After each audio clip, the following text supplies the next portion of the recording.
La mancuerna Rothschild, Illuminati, específicamente su ala jesuita, bajo el mando del Papa Negro, empezaba a dar frutos. Por su parte, los banqueros apoyando con préstamos a las monarquías resultantes del Congreso de Viena, y por el otro, su brazo ideológico, conspirando contra los mismos y creando conflictos entre ellos para obligarlos a solicitar cada vez más recursos financieros y así debilitarlos. Se había probado ya la enorme influencia social que podía desatar la intervención de sus intelectuales insertados en las principales universidades europeas, sistema que sigue funcionando en la actualidad, para manipular las formas de pensamiento de la sociedad, poniendo en la mesa de las discusiones internacionales todo aquello que les redituaría un beneficio, tanto en el ámbito científico y religioso, como en el político, económico y social. Así, los ideales de la Revolución Francesa, inventados por ellos, serían un duro golpe a las monarquías del cual nunca se recuperaron. Lo mismo pasó con la invención del comunismo para crear un mundo polarizado y cumplir la teoría de Hegel: tesis más antítesis igual a síntesis. Pero de este y otros hechos, hablaremos en su oportunidad. Es tiempo de volver al asunto de la creación de la Reserva Federal de los Estados Unidos de América. Después de la Segunda Guerra Norteamericana, inglesa, tal como lo predijo Nathan Rothschild, el Estado norteamericano se encontró con la bancarrota. Aún así se mantuvo firme varios años, negando a los Rothschild el control de su economía.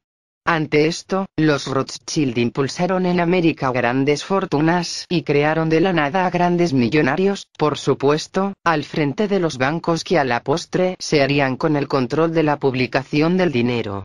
Simplemente, ocultaron sus nombres detrás de otros como Warburg, Rockefeller y Morgan. No resulta comprensible ni creíble, que solo con revelar sus intenciones, ordenar que se haga tal o cual cosa, presionar económica o políticamente a los gobiernos, los Rothschild logren ver cumplidos sus objetivos. En este caso de la instauración de la Reserva Federal en los Estados Unidos, les costó tiempo y esfuerzo, recursos financieros, por ejemplo, parte del tesoro del último zar de Rusia, y humanos, como la Segunda Guerra Norteamericana, inglesa. Hubieron de construir un eje bancario privado poderoso. Tuvieron que provocar la Gran Depresión. Fue necesario asesinar al presidente Lincoln, amenazar, cooptar y sobornar a muchos miembros de las cámaras, y un largo etcétera. He aquí algunos logros previos y posteriores a la Carta de la Reserva Federal. Primero, la erupción de la Primera Guerra Mundial, que se hizo posible por los fondos disponibles del nuevo Banco Central de los Estados Unidos. Segundo, la depresión agrícola de 1920. Tercero, la caída del Viernes Negro en Wall Street, en octubre de 1929, y la Gran Depresión resultante. Cuarto, Segunda Guerra Mundial. Quinto, la conversión de recursos de los Estados Unidos y sus ciudadanos de propiedades reales por recursos de papel desde 1945 al presente, transformando una América victoriosa y el poder mundial más adelantado en 1945, en la más grande nación deudora del mundo en 1990. De esto existe una reseña a extremo detalle escrita por Eustace Mullins, bajo encargo y asesoría del poeta y escritor Ezra Pound, en el libro Mullins on the Federal Reserve.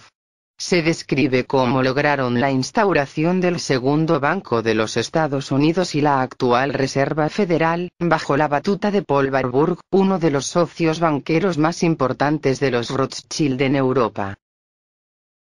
Alrededor del año 1900, los Rothschild enviaron a Estados Unidos a uno de sus agentes, Paul Warburg, quien debía cooperar con el Banco Kuhn Ebico. Jacob Schiff y Paul Warburg, que emprendieron una campaña tendente a instaurar varios Federal Reserve Banks, Fed, instituciones privadas de emisión de moneda. Con el apoyo de los dos grandes grupos financieros Rothschild y Rockefeller, lograron fundar un banco central privado con derecho a emitir su propia moneda, medio legal de pago garantizado al principio por el Estado. La instauración de la Fed, en 1913, permitió que los banqueros internacionales pudieran consolidar su poderío financiero en Estados Unidos. Paul Warburg fue el primer presidente de la Fed. Después de la fundación de la Fed, se produjo la adopción de la sexta enmienda de la Constitución estadounidense, que permitió que el gobierno cobrara un impuesto sobre los ingresos, como consecuencia de que el gobierno no pudiese emitir más su propia moneda.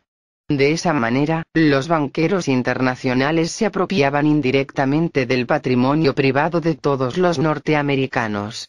En aquel momento, los accionistas más importantes de la Fed eran 1. Los bancos Rothschild de París y de Londres. 2. El banco Lazard Freres de París. 3. El banco Israel Moses Seif en Italia. 4. El banco Warburg en Ámsterdam y Hamburgo. 5. El banco Lehman en Nueva York. 6. El banco Kuhn Loeb y compañía en Nueva York. 7. El banco Rockefeller Chase Manhattan en Nueva York. 8. El banco Goldman Sachs en Nueva York.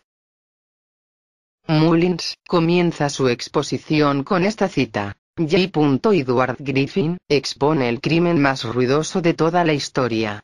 Está todo aquí. La causa de las guerras, los ciclos de expansión, caída, inflación, depresión, prosperidad.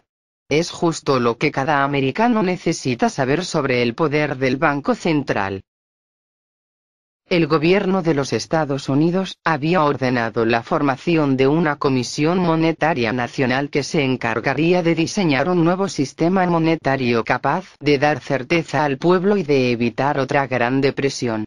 Fue el senador Nelson Aldrich, nombrado presidente de tal comisión, quien inicialmente organizó una excursión a Europa para los miembros de la comisión, la cual duró 2 años, pero sin resultado alguno, ni siquiera un informe. Pero se sospecha que en esa aventura, fue cooptado por los agentes de Rothschild para obligarlo a aceptar un plan prediseñado por ellos, y que sería descrito en su oportunidad por Paul Warburg. El plan fue pues descrito por Warburg en la isla Jekyll, isla comprada unos años antes por un grupo de millonarios dirigidos por J. P. Morgan. Pero no se dieron cita los miembros de la comisión, a excepción de Aldrich y Piatt, sino banqueros que juntos representaban 1/6 de la riqueza mundial. Los asistentes a tal conspiración fueron el secretario privado de Aldrich, Shelton, a Piatt Andrew, secretario auxiliar de la Tesorería, y ayudante especial de la Comisión Monetaria Nacional, Frank Vanderlip, presidente del National City Bank, de Nueva York, Henry P. Davidson, socio senior de J. P. Morgan Company, y generalmente considerado como emisario personal de Morgan, y Charles D. Norton, presidente del First National Bank de Nueva York, dominado por Morgan. Benjamin Strong, también conocido como lugarteniente de Morgan, y Paul Warburg, que se había unido recientemente a la casa bancaria Kuhn, Loeb y Co. Fin de la tercera parte del capítulo 2.